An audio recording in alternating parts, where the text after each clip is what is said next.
3. Assalamualaikum. Waalaikumsalam. Silakan Ibu, silakan masuk. Ya, terima kasih Bu. Sebelumnya saya tutup tirainya terlebih dahulu ya untuk menjaga privasi pada ruangan ini. Ya, Apa kabar pagi ini Bu? alhamdulillah kabar baik. Alhamdulillah, semoga hari ini dan seterusnya baik selalu ya. Sebelumnya izinkan saya memperkenalkan diri terlebih dahulu. Nama saya Ayu Fitriani, saya bidan yang bertugas pada pagi hari ini. Sebelumnya ada yang bisa saya bantu? Jadi begini Bu Bidan, maksud kedatangan saya ke sini ingin berkonsultasi terkait kehamilan dikarenakan saya ingin segera mempunyai keturunan gitu. Oh, jadi seperti itu. Sebelumnya apakah Ibu kesini datang sendiri?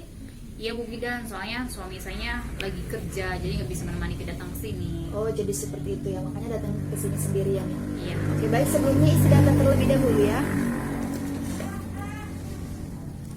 Untuk namanya siapa Ibu? Putri, Ibu Putri ya.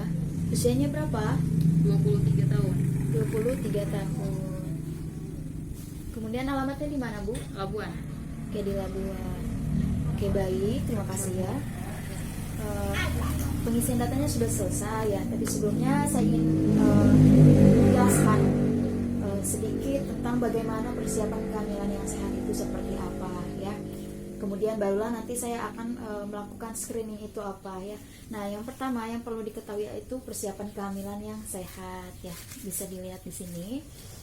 Nah, persiapan kehamilan yang sehat itu adalah persiapan untuk meningkatkan kesuburan, menjalani kehamilan dengan lebih nyaman, serta melahirkan bayi yang sehat ya. Karena apabila tubuh ibu sehat, maka ibu juga akan melahirkan bayi yang sehat ya. Seperti itu. Kemudian apa saja yang harus dijaga? Yang pertama itu adalah asupan makanan. Asupan makanan yang kita konsumsi itu harus dijaga Bu. Yang pertama ibu harus mengkonsumsi karbohidrat. Nah, karbohidrat ini adalah zat atau energi penting bagi tubuh. Nah, dalam sehari ibu membutuhkan 300 sampai 350 gram per hari karbohidrat ya. Kemudian yang kedua, ibu harus mengkonsumsi protein.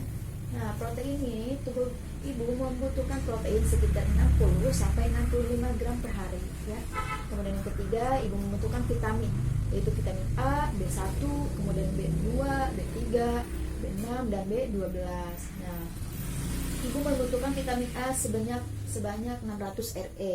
Kemudian vitamin B1 1,1 mg, B2 1,1 mg, kemudian vitamin B3 14 mg, kemudian vitamin B6 1,3 sampai 1,5 mg dan vitamin B12 itu 4 mikrogram. Kemudian ibu harus mengkonsumsi mineral. Mineral itu terdapat 3 komponen. Yang pertama kalium, zat besi dan zinc. Nah, ibu membutuhkan kalsium sebanyak 100 sampai 120 mg. Kemudian untuk zat besinya, ibu membutuhkan sekitar 18 mg per hari. Kemudian ibu harus mengkonsumsi lemak. Contohnya seperti lemak omega 3 dan omega 6. Omega 3 itu banyak terdapat dari minyak hitam. Kemudian yang terakhir ibu dianjurkan untuk mengkonsumsi asam folat. Asam folat adalah komponen terpenting dalam merencanakan kehamilan. Karena asam folat ini berfungsi untuk mencegah kecacatan lahir prematur pada bayi dan menjaga sekitar 400 mikrogram per hari. Seperti itu ya Bu ya. Nah, kemudian saya akan menjelaskan screening. Nah, screening ini nanti teknisnya saya akan mengajukan pertanyaan kepada ibu ya. Nanti ibu tinggal jawab ya atau tidak ya. Kemudian screening ini bertujuan untuk mengetahui adanya masalah kesehatan pada ibu ya, agar kita dapat mengantisipasi masalah tersebut agar tidak menjadi komplikasi pada saat kehamilan nanti, sehingga kita bisa mengobati atau mencegahnya dengan sedini mungkin seperti itu ya. Nah, screening ini kemungkinan akan berjalan sekitar 30 menit. Apakah ibu bersedia? Bersedia Bu Bidan. Baik Bu, di sini saya punya lembar pertanyaan ya. Nanti ibu tinggal jawab ya atau tidak saja ya. Kita mulai ya Bu ya. Pertanyaan yang pertama itu usia ibu tadi sudah terjawab ya, 23 tahun. Kemudian untuk lama pernikahannya Bu, usia pernikahannya? 1 tahun 7 bulanan kayaknya Bu. 1 tahun 7 bulan ya, terbilang masih baru ya. Oke, kemudian untuk pernah menggunakan alat kontrasepsi mungkin ibu, atau seperti KB atau alat pengaman atau seperti kondom pada saat melakukan hubungan seksual? Kalau KB saya belum pernah Bu, tapi kalau misalkan kondom saya pernah gitu kan. Karena awalnya saya pikir belum siap untuk memiliki keturunan, tapi untuk sekarang saya siap gitu. Oh, jadi seperti itu ya. Oke, baik. Kemudian apakah ibu pernah menggunakan obat-obatan jangka panjang seperti misalkan ibu mempunyai penyakit yang mengharuskan ibu untuk minum obat-obatan secara terus-menerus setiap hari? Tidak Bu. Tidak ada ya. Kemudian apakah ibu memiliki alergi tertentu seperti alergi cuaca, alergi hewan, makanan, atau mungkin alergi udara seperti itu punya Bu? Tidak juga Bu. Oke, baik, tidak punya alergi ya. Kemudian apakah riwayat menstruasi ibu teratur? Teratur setiap tanggal 15 atau tanggal 11 itu saya teratur. Teratur ya. Bulan, ya. Berarti siklusnya setiap antara tanggal 11 sampai tanggal 15 ibu pasti dapat menstruasi seperti itu. Ya betul. Oke, baik. Kemudian untuk lama menstruasinya itu berapa hari Bu? Sekitar 7 harian Bu. Oke, baik, sekitar 7 harian ya. Masih terbilang normal ya. Kemudian untuk setiap hari itu mengganti pembalut kira-kira berapa kali? Dalam sehari itu saya mengganti 3 kali Bu. 3 kali ya. Berarti lumayan banyak mungkin ya darah yang keluarnya ya. Konsentrasi darah yang keluar lumayan banyak. Kemudian kita menghitung berat badan ideal dengan menghitung indeks massa tubuh. Nah, yang bertujuan untuk kita mengetahui status gizi ibu itu pada tingkatan mana. Apakah status gizi ibu ada pada tingkatan kurangkah atau normalkah, atau mungkin obesitas ringan, obesitas sedang, atau obesitas berat ya. Seperti itu. Apakah ibu bersedia untuk dihitung IMT? Bersedia Bu Bidan? Oke, bersedia ya. Baik, untuk tinggi badannya berapa Bu? Saya tinggi 165. 165 cm ya. Kemudian untuk berat badannya berapa? Berat badan saya 65 Bu. 65 cm. Coba saya hitung ya. Setelah saya hitung, hasilnya itu menunjukkan pada angka 26,2. Artinya ibu itu mengalami obesitas sedang. Di mana obesitas sedang itu hanya saja kelebihan berat badan seperti itu ya. Masih terbilang normal, tapi hanya saja kelebihan berat badan, sedikit berat badan, karena IMT normal itu ada pada angka 18 sampai 25 Bu. Nah, sedangkan ibu 26,2 ya, yang artinya hanya berbanding sedikit saja ya. Seperti itu. Kemudian pertanyaan selanjutnya adalah apakah ibu memiliki atau pernah melakukan pemeriksaan kan sebelumnya pada saat pernikahan ya. Nah, hasil pap smear-nya itu normal atau tidak? Pap smear itu seperti gejala atau kanker rahim seperti itu, pemeriksaan gejala kanker rahim. Alhamdulillah tidak ada. Tidak ada ya. Kemudian gangguan siklus menstruasi tadi sudah terjawab ya. Siklus menstruasinya normal. Kemudian apakah ibu mempunyai mioma uteri atau kanker rahim? Tidak juga Bu. Tidak ya. Kemudian apakah ibu mempunyai kista ovarium atau kantong yang berisi cairan di dalam ovarium? Tidak juga Bu. Tidak ya. Kemudian apakah ibu pernah melakukan operasi ginekologi atau yang berhubungan dengan organ reproduksi? Belum pernah Bu. Belum pernah ya. Kemudian pertanyaan selanjutnya adalah apakah ibu mempunyai penyakit menular seksual seperti herpes, HIV? Alhamdulillah saya tidak punya Bu. Tidak ya. Kemudian pertanyaan selanjutnya itu oh ya Bu, ini sebelumnya hamil pertama atau hamil kedua? Hamil pertama Bu. Hamil pertama ya, karena memang masih baru ya pernikahannya. Iya. Jadi kita lewat saja pertanyaan bagian sini karena ini pertanyaan-pertanyaan untuk ibu yang sudah mengalami persalinan atau kehamilan ya. Kita lanjut. Apakah ibu mempunyai penyakit diabetes mellitus? Tidak Bu. Tidak ya. Kemudian apakah ibu mempunyai penyakit thalassemia seperti anemia? Tidak juga. Tidak ya. Kemudian apakah ibu mempunyai penyakit autoimun seperti HIV, kemudian SLE atau lupus, kemudian mempunyai penyakit APS atau sindrom Hughes? Tidak Bu. Tidak ya, alhamdulillah. Kemudian apakah ibu mempunyai penyakit epilepsi atau gangguan pada saraf pada otak? Tidak Bu. Tidak ya.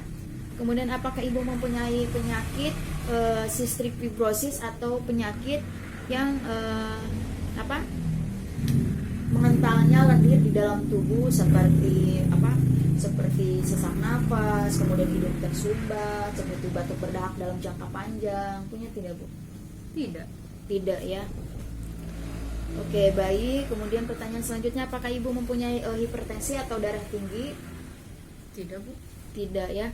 Kemudian apakah ibu mempunyai penyakit rongga mulut atau gigi seperti gusi yang berdarah seperti itu? Tidak. Tidak ya. Kemudian tadi obesitasnya atau status gizi ibu sudah terjawab ya.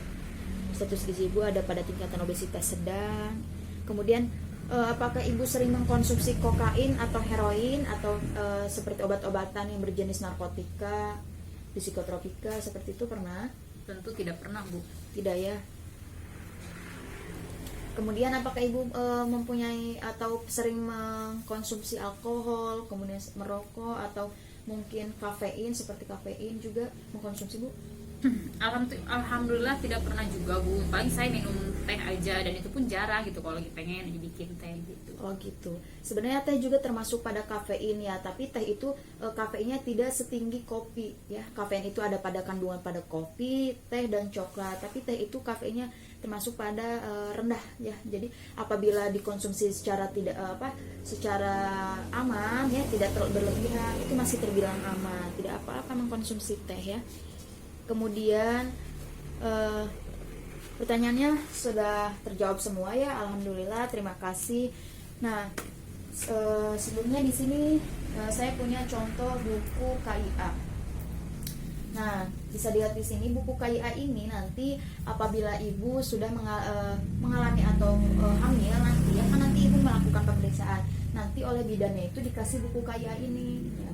Nah, di buku KIA ini bisa ibu lihat di sini ada penjelasan tentang kesehatan yang baik itu seperti apa, kemudian cara menjaga kehamilan itu seperti apa, kemudian di sini ada penjelasan tentang persalinan ya, gizi untuk anak, kemudian gizi yang baik untuk ibu. Banyak sekali penjelasannya di sini. Ya, bisa ibu baca di sini. Buku KIA ini sangat bermanfaat untuk ibu hamil ya. Nah, buku KIA ini biasanya setiap tahun itu selalu direvisi. Ya, setiap tahun itu selalu ada perkembangan dalam buku KIA untuk menyetarakan dengan perkembangan zaman ya, seperti itu.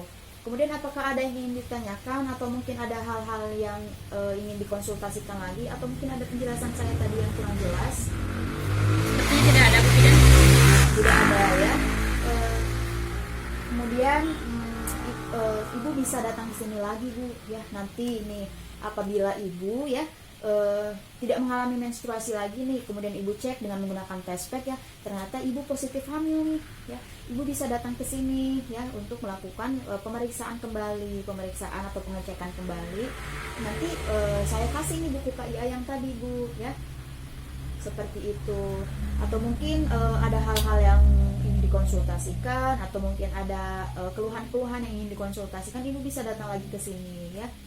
Jangan sungkan untuk datang kembali ke sini ya, seperti itu, Bu.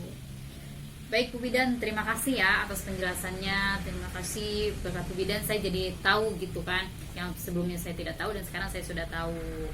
Ya, Ibu, sama-sama ya. Sebelumnya sampaikan juga nih kepada bapaknya untuk mengurangi merokok ya, untuk mengurangi konsumsi kafein ya. Karena pada kehamilan itu tidak hanya ibu yang berperan, tapi bapaknya juga berperan penting pada persiapan kehamilan. Meskipun hanya ibu yang mengandung, tapi peran bapak juga sangat penting ya. Karena apabila bapaknya itu kesehatannya terganggu, apalagi pada kesehatan reproduksinya terganggu ya, nah nanti dapat mempengaruhi sel sperma yang dikeluarkan, seperti itu. Nanti kualitas sel sperma yang dikeluarkan itu berkurang. Karena apa? Karena dalam melakukan pembuahan itu membutuhkan sel sperma yang baik, yang bagus ya, seperti itu. Jadi tolong sampaikan kepada bapaknya ya, saling bekerja sama, saling mengingatkan, jalin chemistry yang baik, seperti itu ya. Baik, Bu Bidan, nanti saya akan sampaikan ya kepada suami saya. Ya, Ibu. Baik, untuk itu terima kasih banyak ya Bu Bidan atas penjelasannya. Saya pamit pulang dulu ya. Ya, sama-sama. Terima kasih telah berkunjung ke sini ya. Ya. Terima kasih. Assalamualaikum Bu Bidan. Waalaikumsalam. Hati-hati di jalan ya, Bu ya. Ya, Bu. Semoga selamat sampai tujuan.